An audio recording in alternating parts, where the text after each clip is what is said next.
What if a man from the 1st century predicted an asteroid impact with stunning accuracy? What if the details he wrote down nearly 2,000 years ago match what modern science tells us would happen during such an event? This is the story of John Zebedee, the writer of Revelation, who, in chapters 9 and 10, describes a catastrophic event eerily similar to what scientists today warn could happen if an asteroid like 2024 YR4 collides with Earth. Revelation describes 7 trumpets, each heralding a stage of chaos. But what if these aren't just spiritual metaphors? What if they are John's attempt to describe, using 1st century language, the aftermath of an asteroid impact? Revelation 8:7 says, "Hail and fire mixed with blood were hurled down upon the earth." A strange image, but not when you consider what happens when an asteroid enters Earth's atmosphere. The intense friction ignites the air, creating a blazing fireball.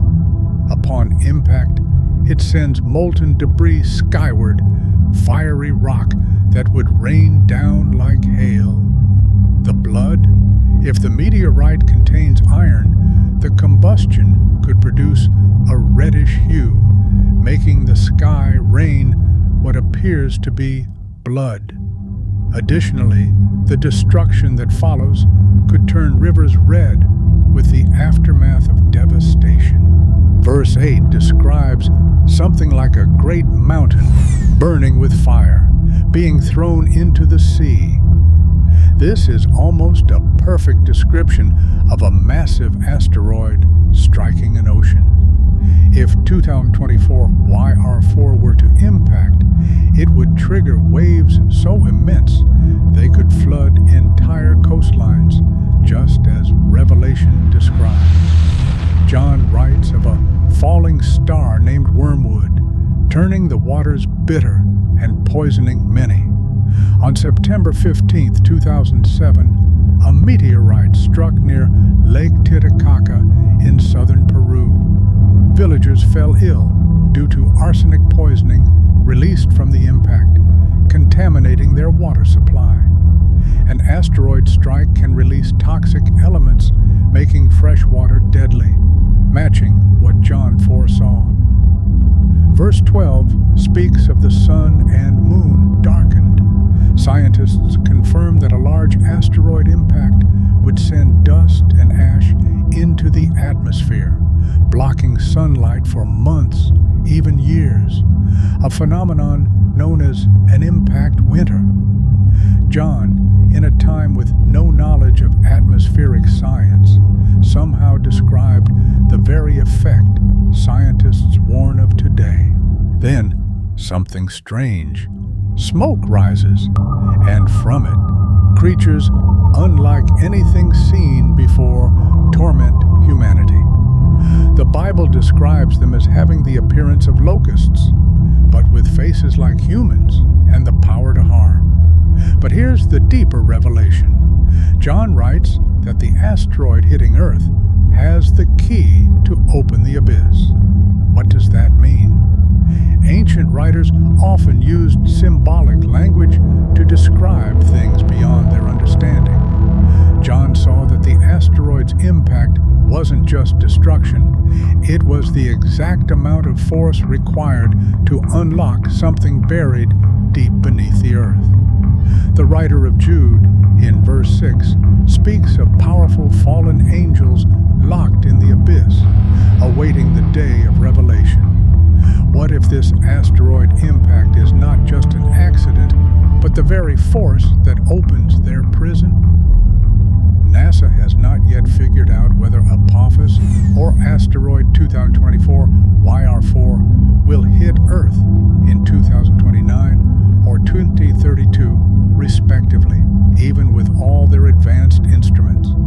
But Apostle John has not only seen the event, he has also quantified its force and knew the exact location it will impact.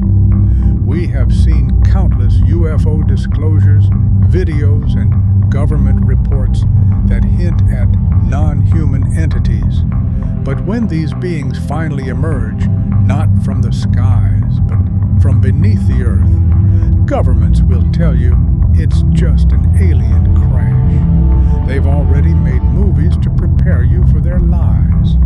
What John described is not a visitation from above. It is an unveiling from below.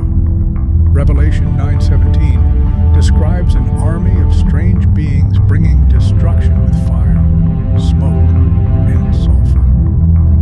What if John was witnessing an event that modern minds would call an alien invasion? But instead of coming from distant galaxies, they rise from places long hidden beneath our feet. Could the growing number of unexplained deep earth phenomena be connected to what John saw? Here's the chilling part. If John Zebedee could describe an asteroid impact with such scientific accuracy, centuries before humans even knew what asteroids were, what else did he get right? If this part of Revelation aligns with reality, shouldn't we at least consider the rest of his story? Maybe Revelation isn't just a myth. Maybe it's a warning. You don't necessarily need to blindly believe this. You can go fact-check this. If you find it truthful, then why wait? Read his whole book of Revelation. Look, John is not here to scare you. He recorded other writings in the Bible too. Read his gospel to learn how to escape these sure events and the worst to come. The escape isn't as hard as you think. It's a simple 1-minute oath, one he learned from Jesus Christ, the man who took him from a mere fisherman to one of the greatest figures in history.